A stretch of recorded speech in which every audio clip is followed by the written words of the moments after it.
So ನಮಸ್ಕಾರ ಎಲ್ಲರಿಗೂ. ನಾನು ನಿಮ್ಮ ವಸಿಷ್ಠ ಪಿ. ಇವತ್ತು ಹೊಸ ವಿಡಿಯೋ ಬಂದಿದ್ದೀನಿ. ಸೊ ಈ ವಿಡಿಯೋಲಿ ನಾನು ತುಂಬ ಸ್ಪೆಷಲ್ಲಾಗಿ ತಂದಿರುವ ಒಂದು ಬೈಕ್ ತಂದಿದ್ದೀನಿ ಈ ಸತಿ. ಸೊ ನಾನು ಈಗ actually my good going YouTube ಕರಿಯರಲ್ಲಿ ನಾನು ಈ ಬೈಕ್ನ ಫಸ್ಟ್ ಟೈಮ್ ತಂದಿದ್ದೀನಿ. ಸೊ ನನಗೆ ಪ್ರೌಡ್ ಫೀಲ್ ಆಗ್ತದೆ. ಸೊ ಬನ್ನಿ ವಿಡಿಯೋಗೆ ಹೋಗೋಣ. ಯಾವ ಬೈಕ್ ಅಂತ ನಿಮಗೂ ಮನಸ್ಸಲ್ಲಿರ್ಬೋದು. ಯಾವ ಬೈಕ್ ಅಂದರೆ GD650.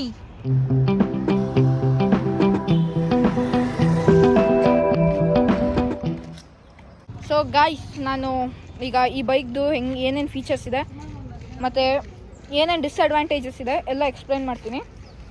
ಸೊ ನಾನು ಇಷ್ಟು ಕಷ್ಟಪಟ್ಟು ಈ ಬೈಕೆಲ್ಲ ತಂದು ಮಾಡ್ತಾಯಿದ್ದೀನಿ ಅಂದರೆ ನೀವು ಲೈಕ್ ಆ್ಯಂಡ್ ಸಬ್ಸ್ಕ್ರೈಬ್ ಒತ್ತಲೇಬೇಕು ಗಾಯ್ಸ್. ಅಂದರೆ ದೆರ್ ಬಿ ನೋ ಮೀನಿಂಗ್. ನಾನು ಸುಮ್ಮನೆ ನನ್ನ ಟೈಮನ್ನು ಇಟ್ಟು ನಾನು ನಿಮಗೆ videos ತೋರಿಸ್ತಾಯಿದ್ದೀನಿ. So this could be a very good experience for me as well as you. So please guys, like and subscribe ಮಾಡಿ. So guys, ಈ ಬೈಕಲ್ಲಿ ಕೊಟ್ಟಿರೋದು .18F ವೀಲ್ಸು ಮತ್ತು ಈ ಬೈಕಲ್ಲಿ ಡ್ಯುಯಲ್ ಎಕ್ಸಾಸ್ಟ್ ಕೊಟ್ಟಿದ್ದಾರೆ.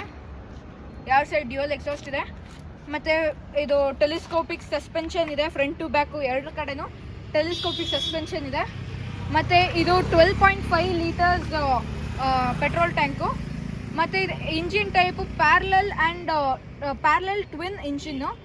ಮ್ಯಾಕ್ಸಿಮಮ್ ಪವರ್ ಇದರದ್ದು ಆ್ಯಕ್ಚುಲಿ 47 BHP ಪ್ರೊಡ್ಯೂಸ್ ಮಾಡುತ್ತೆ ಮತ್ತು 56 ನ್ಯೂಟನ್ ಮೀಟರ್ ಟಾರ್ಕ್ನ ಪ್ರೊಡ್ಯೂಸ್ ಮಾಡುತ್ತೆ. ಸೊ ಗಾಯ್ಸ್, ಈ ಬೈಕಲ್ಲಿ ಕೊಟ್ಟಿರೋದು .18F ವೀಲ್ಸು. ಈ ಬೈಕಲ್ಲಿ 4 stroke air cooled parallel twin engine ಕೊಟ್ಟಿದ್ದಾರೆ ಮತ್ತು ಇದು ಡ್ಯುಯಲ್ ಎಕ್ಸಾಸ್ಟ್ ಬಂದಿದೆ.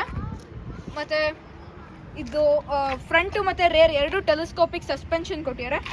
ಸೊ ಇಂಜಿನ್ ಇರೋದು ಫುಲ್ ಟಾಪ್ ಇಲ್ಲಿಂದ ಫ್ರಮ್ ದಿಸ್ ಪಾರ್ಟ್ ಈ ಫುಲ್ ಬಾಟಮ್ ತನಕ ಕ್ಯಾರಿ ಆಗುತ್ತೆ. ಸೊ ಮತ್ತು ಇಲ್ಲಿ ಫ್ರಂಟಲ್ಲಿ ಒಂದು DRLs ಕೊಟ್ಟಿದ್ದಾರೆ ಮತ್ತು ಸೈಡ್ ಇಂಡಿಕೇಟರ್ಸು ಎಲ್ಲ ಕಾಮನ್ನು. ಬಟ್ ಆದರೆ ಈ ಬೈಕ್ ಸ್ಪೆಷಾಲಿಟಿ ಅಂದರೆ ಇಂಜಿನ್ ಗೈಸ್. ಈಗ ಇಂಜಿನ್ ಬಗ್ಗೆ ಮಾತಾಡೋಣ ಗೈಸ್. ನೀವು ಒಂದ್ಸತಿ ಸೌಂಡ್ ಕೇಳಿ, ನಿಮಗೆ ಅರ್ಥ ಆಗುತ್ತೆ. ಈಗ ಈ ಬೈಕ್ದು ಇಂಜಿನ್ ನಾಯ್ಸ್ ಕೇಳೋಣ. ಸೊ ನೀವು ಇಲ್ಲಿ ಇಗ್ನಿಷನ್ ಆನ್ ಮಾಡ್ತೀರಾ. ಇಗ್ನಿಷನ್ ಆನ್ ಮಾಡಿದ ತಕ್ಷಣ ನಿಮ್ಗೊಂಥರ ಫ್ಲೈಟಾಗಿ ಹೈ ಪಿಚ್ಡ್ ವಾಯ್ಸ್ ಬರುತ್ತೆ. ಆ ವಾಯ್ಸ್ ಬರಬೇಕಾದ್ರೆ ನೀವು ಇಂಜಿನ್ ಸ್ಟಾರ್ಟ್ ಮಾಡಬಾರ್ದು. ನೀವು ವಾಯ್ಸ್ ಬಂದು ಎಂಡ್ ಆಗಿದ ತಕ್ಷಣ ನೀವು ಇಂಜಿನ್ನ ಸ್ಟಾರ್ಟ್ ಮಾಡ್ಬೋದು. ಸೊ ಈ ಬೈಕು 47 BHP ಮತ್ತು 52 ನ್ಯೂಟನ್ ಮೀಟರ್ ಟಾರ್ಕ್ ಪ್ರೊಡ್ಯೂಸ್ ಮಾಡುತ್ತೆ. ಸೊ ಗೈಸ್, ಈ ಬೈಕ್ದು ನೀವು ಇಂಜಿನ್ ನಾಯ್ಸ್ ಕೇಳಿಸ್ಕೊಳ್ಳಿ ಗೈಸ್. ನೋಡಿ ಈಗ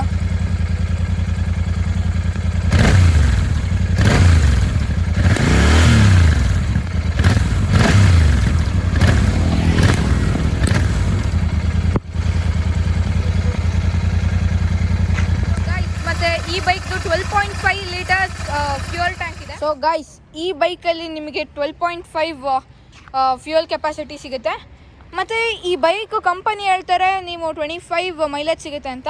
ಬಟ್ ಆದರೆ ಓನರು 2024 ತೊಗೊಂಡಿದ್ದು, ಆದರೆ ಅದು 2 ಇಯರ್ಸ್ ಆಗಿದೆ. ಮತ್ತು ಈಗ ಓನರ್ ಪ್ರಕಾರ ಇದು 23 ಮೈಲೇಜ್ ಕೊಡ್ತದೆ. ಸೊ ನೀವು ಈ ಬೈಕನ್ನು ದಿನಾಲ ಓಡಿಸ್ತೀನಿ ಅಂದರೆ ಚಾನ್ಸೇ ಇಲ್ಲ.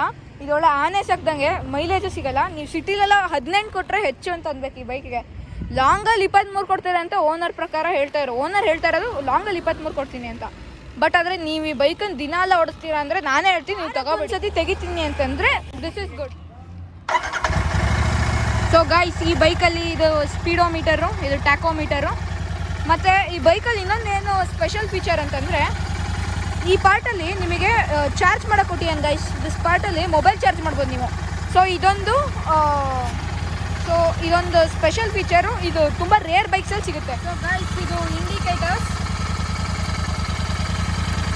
ಮತ್ತು ಈಗ LED DRLs ಕೊಡ್ತಾರೆ. ಮುಂಚೆ ಹ್ಯಾಲೋಜನ್ ಬರೋದು, ಇದು LED ಲೈಟ್ಸ್ ಕೊಡ್ತಾರೆ. ಸೊ ಇದು ಆನ್ ಆಗುತ್ತೆ, ಹೈ ಬೀಮ್ ಇದು. ಸೊ ಇದು ನಾರ್ಮಲ್ ಮತ್ತು ಇದು dip dim fast. So guys, ಇದು ಕಂಪನಿ ಸ್ಟಾಕ್ ಮಿರರ್ಸು. ಮತ್ತು ನೀವು ಬೇಕಿದ್ರೆ ಈ ಮಿರರ್ಸ್ನ ತೆಗೆಸ್ಬಿಟ್ಟು ನೀವು ಬಾರ್ ಆ್ಯಂಡ್ ಮಿರರ್ಸ್ ಹಾಕ್ಸ್ಬೋದು. ಅದು ಹೆಂಗೆ ಅಂದರೆ ಹಿಂಗೆ ಬಂದ್ಬಿಟ್ಟು ಇಲ್ಲಿ ಕೆಳಗಡೆ ಬರುತ್ತೆ. ಸೊ ಅದು ಇನ್ನೂ ಒಳ್ಳೆಯ ಲುಕ್ಸ್ ಕೊಡುತ್ತೆ. ಮತ್ತು ಇದು ರಾಕಸ್ ರೆಡ್ಡು. ಈ ಪ್ಲ್ಯಾಟ್ಫಾರ್ಮ್, ಈ ರಾಯಲ್ ಎನ್ಫೀಲ್ಡ್ GT650ಲಿ ನಿಮಗೆ ರೆಡ್ ಬರುತ್ತೆ, ಕ್ರೋಮ್ ಬರುತ್ತೆ, ಗ್ರೀನ್ ಬರುತ್ತೆ. ಆದರೆ ಫಸ್ಟ್ ಬಂದಿದ್ದು ವೈಟು ಮತ್ತು ಬ್ಲೂ. ಆದರೆ ಜನಕ್ಕೆ ರೆಡ್ಡು, ಕ್ರೋಮು ಮತ್ತು ಬೇರೆ ಕಲರ್ಸ್ ಇಷ್ಟ ಆಯಿತು ಅಂತ ಅಂದ್ಬಿಟ್ಟು ಆ ಕಲರ್ಸ್. ಈ ಫ್ರಂಟು ಬ್ಯಾಕ್ ಎರಡರಲ್ಲೂ ಡಿಸ್ಕ್ ಬ್ರೇಕ್ಸ್. ಲಾಂಗ್ ಹೋಗೋದಿದ್ರೆ ನೀವು ಫ್ರಂಟು ಬ್ಯಾಕ್ ಫಾಗ್ ಲ್ಯಾಂಪ್ಸ್ ಹಾಕ್ಸ್ಕೊಬೋದು ಬೋತ್ ಸೈಡ್. ಈ ಕಡೆನೂ ಆಪ್ಷನ್ ಕೊಟ್ಟಿದ್ದಾರೆ, ಈ ಕಡೆನೂ ಆಪ್ಷನ್ ಕೊಟ್ಟಿದ್ದಾರೆ. ಬಟ್ ಆದರೆ ನೀವು ಲಾಂಗ್ ಹೋಗೋದಿದ್ರೆ ಹಾಕಿಸ್ಕೊಳ್ಳಿ, ಸುಮ್ಮನೆ ಹಾಕ್ಸ್ಕೊಬೇಡಿ, ಸುಮ್ಮನೆ ವೇಸ್ಟ್ ಆಗುತ್ತೆ. ಸೊ ಗಾಯ್ಸ್, ಇಲ್ಲಿ ಏರ್ ಮೆಶ್ ಕೊಟ್ಟಿದ್ದಾರೆ ಮತ್ತು ಕೆಳಗಡೆ ಸ್ಲಮ್ ಗಾರ್ಡ್ ಕೊಟ್ಟಿದ್ದಾರೆ. ಮತ್ತು ಈ ಫ್ರೇಮ್ ಏನಿದೆಯಲ್ಲ, ಇದು ಆ್ಯಕ್ಚುಲಿ ಒರಿಜಿನಲಿ ರಾಯಲ್ ಎನ್ಫೀಲ್ಡ್ ಅವ್ರದ್ದು. ನೀವು ಬೇಕಿದ್ರೆ ಆ ಫ್ರೇಮ್ನ ಆಫ್ಟರ್ ಮಾರ್ಕೆಟ್ ಹಾಕ್ಸ್ಕೊಬೋದು. ಸೊ ನಿಮ್ಮ ಈ ಗಾಡಿಯಲ್ಲಿ ಏನು ಬೇಕಿದ್ರೂ ಆಫ್ಟರ್ ಮಾರ್ಕೆಟ್ ಹಾಕ್ಸ್ಕೊಬೋದು ಗೈಸ್. ಮತ್ತು ಈ ಟೆಲಿಸ್ಕೋಪಿಕ್ ಸಸ್ಪೆನ್ಷನ್ನ ನೀವು ಮೇಲೆ ಕೆಳಗಡೆ ಮಾಡ್ಕೋಬೋದು. ಮತ್ತು ನೀವು ಈ ಬೈಕನ್ನು ಓಡ್ಸೋಕ್ಕೆ ಇನ್ನೂ ಜಾಸ್ತಿ ವೈಬ್ಸ್ ಬೇಕು ಅಂದರೆ ನೀವು ಬೇಕಿದ್ರೆ ಎಕ್ಸಾಸ್ಟ್ ಚೇಂಜ್ ಮಾಡಿಸ್ಬೋದು. ಎಕ್ಸಾಸ್ಟಲ್ಲಿ ಮೇಯ್ನ್ ಅಂದರೆ ಟಾಪೆಸ್ಟಲ್ಲಿ 3 ಇದೆ. ನೀವು ರೆಡ್ಯೂಸರ್ ಹಾಕ್ಸ್ಬೋದು, ಇಲ್ಲ ಗುರುಸೇವಕ್ ಹಾಕ್ಸ್ಬೋದು, ಇಲ್ಲಾಂದರೆ ಮೋಟರ್ ಟಾಪ್. ನೀವು ಎಕ್ಸಾಸ್ಟ್ ಚೇಂಜ್ ಮಾಡಿಸಿದ್ರೆ ನೀವು ಏರ್ ಫಿಲ್ಟರು ಚೇಂಜ್ ಮಾಡಿಸ್ಬೇಕಾಗುತ್ತೆ. ಯಾಕೆಂದರೆ ನೀವು ಎಕ್ಸಾಸ್ಟ್ ಮಾತ್ರ ಚೇಂಜ್ ಮಾಡಿಸಿದ್ರೆ ಗಾಡಿ ಇನ್ನೂ ಹೀಟ್ ಆಗೋಕ್ಕೆ ಜಾಸ್ತಿ ಆಗುತ್ತೆ. So BMC is the best in air filter. ಬನ್ನಿ ನಾವೀಗ ಅಡ್ವಾಂಟೇಜಸ್ ಮತ್ತು ಡಿಸ್ಅಡ್ವಾಂಟೇಜಸ್ ಓನರ್ನೇ ಕೇಳೋಣ. ಬನ್ನಿ ಇವರೇ GT650 owner. His name is Arjun. So first ನಾನು ನಿಮಗೆ ಥ್ಯಾಂಕ್ಸ್ ಹೇಳಬೇಕು, ಯಾಕೆಂದರೆ ನೀವು ನಿಮ್ಮ GT650 ಬೈಕ್ನ ನಮಗೆ ರಿವ್ಯೂ ಮಾಡೋಕ್ಕೆ ಕೊಟ್ಟಿದ್ರಿಂದ. So thank you. ಸೊ ನಮ್ಮ ಜನರಿಗೆ ಮತ್ತು ನನಗೆ ಒಂದು ಕ್ವಶನ್ ಇದೆ. ಈಗ ಎಲ್ಲ ಬೈಕಲ್ಲೂ ಒಂದು ಅಡ್ವಾಂಟೇಜಸ್ ಮತ್ತು ಡಿಸ್ಅಡ್ವಾಂಟೇಜಸ್ ಅನ್ನೋದು ಇದ್ದೇ ಇರುತ್ತೆ. ಸೊ ನೀವು ಈ ಬೈಕ್ನ 2 ಇಯರ್ಸ್ ಯೂಸ್ ಮಾಡಿದ್ದೀರಾ ಎಕ್ಸಾಕ್ಟ್ಲಿ. ಸೊ ನೀವು 2 ಇಯರ್ಸಲ್ಲಿ ನಿಮಗೆ ಈ ಬೈಕಲ್ಲಿ ಸಿಕ್ಕಿದ ಅಡ್ವಾಂಟೇಜಸ್ ಮತ್ತು ಡಿಸ್ಅಡ್ವಾಂಟೇಜಸ್ ಏನು? ಅಂದರೆ 2 ಇಯರ್ಸು ಓಡಿಸೋ ಎಕ್ಸ್ಪೀರಿಯನ್ಸ್ ಇದೆ. ಬಟ್ ಏನಂತ ಅಡ್ವಾಂಟೇಜಸ್ಸು ಡಿಸ್ಅಡ್ವಾಂಟೇಜಸ್ಸು ಹಂಗೆ ಹೇಳೋಕ್ಕಾಗಲ್ಲ. ಬಟ್ ನೀವು ಕೇಳ್ತಿದ್ದೀರಾ ಅಂತ ನಾನು ಹೇಳ್ಬೋದು, ಬೇಕಾದ್ರೆ ನಾನು ಸ್ಪೆಸಿಫಿಕ್ಕಾಗಿ ಹೇಳ್ಬೋದು. ಅದನ್ನ ನಿಮಗೆ ಏನಂತಾರೆ ಒಳ್ಳೆ ಲಾಂಗ್ ಹೋಗೋ ಇಂಟ್ರೆಸ್ಟ್ ಇದೆ, ಏನಂತಾರೆ ನಿಮಗೆ ಒಳ್ಳೆ ಸಿಟ್ಟಿಂಗ್ ಕಂಫರ್ಟ್ ಬೇಕಂದರೆ ನೀವು ಇಂಟರ್ಸೆಪ್ಟ್ರಿಗೆ ಹೋಗ್ಬೋದು. ಯಾಕಂದರೆ ಇದರಲ್ಲಿ ಕೆಫೆರಿಸರ್ ಇದು. ಕೆಫೆರಿಸರಲ್ಲಿ ನೀವು ಸಿಟ್ಟಿಂಗ್ ಕಂಫರ್ಟ್ ಎಕ್ಸ್ಪೆಕ್ಟ್ ಮಾಡೋಕ್ಕಾಗಲ್ಲ, ಬೆನ್ನು ಬರುತ್ತೆ.